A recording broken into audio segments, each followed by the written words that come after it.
You're listening to the Music Business Breakthrough Podcast with me, your host, Grammy-nominated artist and certified trauma-informed success coach, Cheryl B. Engelhardt.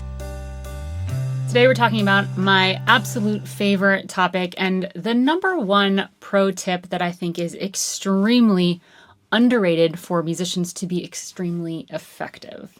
And that is time management, specifically working with a calendar system as a framework and a system that supports you. Let's just dive right in.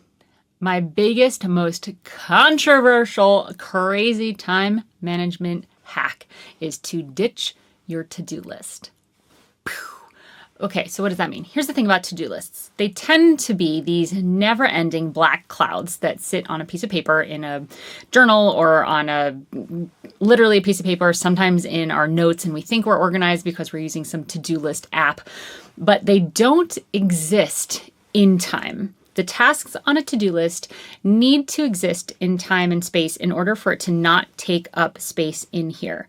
When it is on a piece of paper, we think that it's gotten out of our heads, but it's still this black cloud and this source of exhaustion and overwhelm, and it's not done yet. When you have a to-do list, it's just a task list, a bunch of stuff that you have to do, and it's just sitting there, calling you to do everything on the list. When you ditch the to-do list and you actually use a calendar system, you don't need to worry about what has to happen right now because everything is planned out.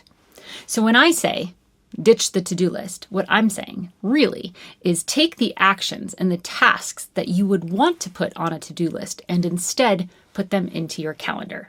Once those tasks live in your calendar system, you're able to trust yourself and say, okay, I don't need to worry about sending that email. I don't need to worry about packing that thing up. I don't need to worry about going to that store because I know that it's going to happen Friday 2:00, Monday at 8:00, whatever it is.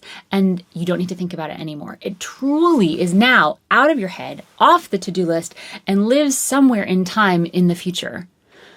The key to this, though, is to have a relationship with your calendar and your future and past self, such that when the event comes up in your calendar, you do it.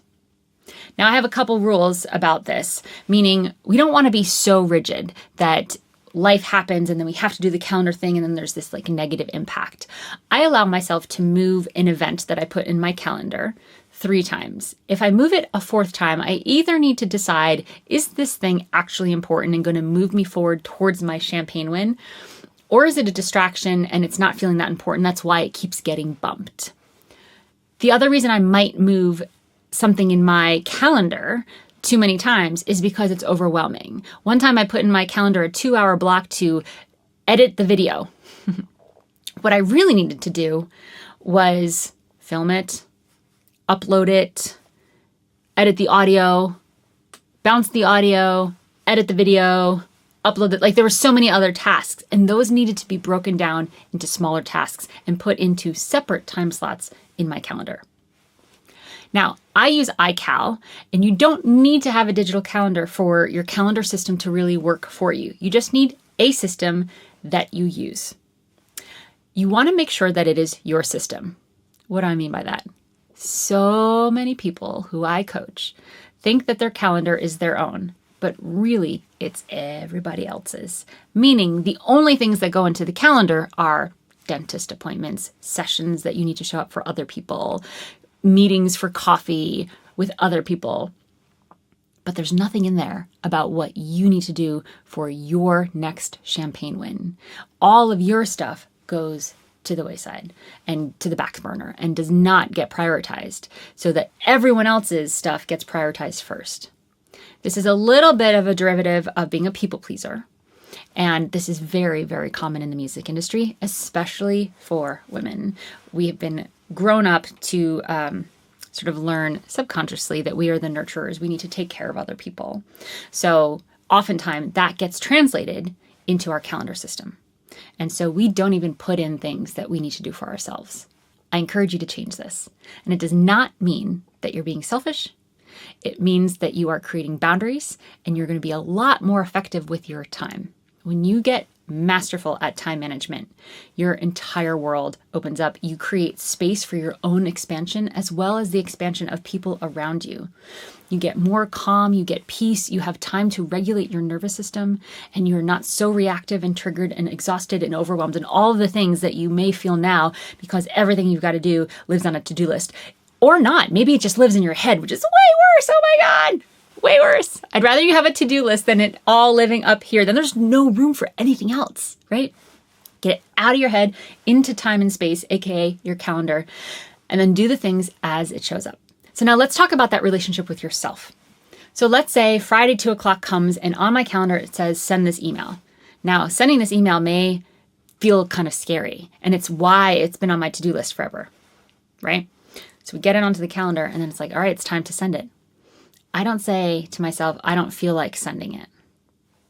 Or I'm scared, what if they say no, right? There's that theme, we've talked about this in other episodes, of not taking action because you're afraid of your own emotions. We don't want that. No. First of all, tell yourself, I am masterful at being with all of my emotions, no matter how big. So then it's not scary to imagine being sad or disappointed. Okay, I can handle that. I can soothe myself. I know how to handle my emotions. So then we're left with, all right, I just don't feel like it. Or maybe I'm tired, it's the end of the week. Listen, I do not let my business be run by feelings. I 100% acknowledge those feelings and I make decisions based on what is best for my business, what is most aligned with my commitment, and what my champagne win is. Let's take actions to go get that happening. So now I go back to my calendar, 2:00 on Friday. My past version of myself thought that it was a good idea to send this email 2:00 on Friday. So thus I put it into my calendar. And now it's 2:00 on Friday. What do? If I don't do that task 2:00 on Friday, what am I saying to my past version of myself? That you don't matter, that what you thought was important actually isn't. So now what am I telling my present self? It doesn't matter what you put in the calendar. Future you is not going to do it, depending on how they feel. So you're creating this cycle of disempowerment for yourself by dishonoring what your past version put in the calendar. Now, again, life happens, something might come up, a best friend surprises you, and 2:00 on Friday, it's like, oh my gosh, I said I was going to do this email, but like I'm out, I don't have my computer with me, like, okay, you get to move it. That's where that move it 3 times rule comes in. It gives you a little leeway to work with life and not feel so rigid inside of the structure you created. And it's not dishonoring the past version of yourself. You just say, okay, we had this agreement and now I'm going to move it to Monday at 2:00. I'm going to send this email Monday at 2:00. It's now rehandled. You have a new agreement with your past version of yourself. You're not ignoring the task, and you're being flexible and malleable with what life is bringing you. I could talk a ton more about all sorts of different time management skills, time blocking versus scheduling every minute versus just scheduling days. But the gist is you want to stay aligned with your commitment and with your champagne win. So make sure that each week you're doing at least one thing that's going to move your career forward so that when you set that goal Monday morning for the next Monday, by this time next week, I'm going to have done this no matter what. Just one thing. Doesn't matter how big or small. You'll be in a new place next week. And that's all we want. We want to keep the movement forward. So if you're having a bad week, if you're feeling really tired, if you need some rest, if you're recovering from something, it's okay.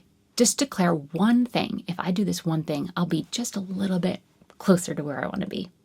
Another way to work with that idea of setting one goal is to do that each day. No matter what happens today, I'm going to just do this one thing. And by the end of the day, I will feel like that was enough. Giving yourself the permission to feel like what you do is enough is such a gift. And we don't often do it as musicians because there's always something else to do. There's always another hustle. There's always a new app. There's always a new marketing technique. And we get sucked into all of the different options and ways that we can go about achieving our goal. This is why the musician's success cycle is so important, to know where you are so that you don't get distracted by shiny object syndrome and other people's successes. Stick to what you know you want for yourself and create a system inside of your calendar that will allow you to spread out the tasks and let you experience life and thrive in it, not just survive. So if you're willing, try it for a week. Ditch your to-do list, put it into a calendar system, any one that's going to work for you. The best calendar system is the one that you use. And see how your time starts to open up. It takes a little bit of time to get used to working like this, to not having a to-do list, to putting it directly into your calendar, and then honoring the calendar and honoring your past self that scheduled that calendar. So be really, really gentle with yourself. Have a lot of grace as you try out a system that could potentially blow up your career simply by the amount of overwhelm you don't have to feel anymore and the amount of time you do get to experience. I'll see you in the next episode.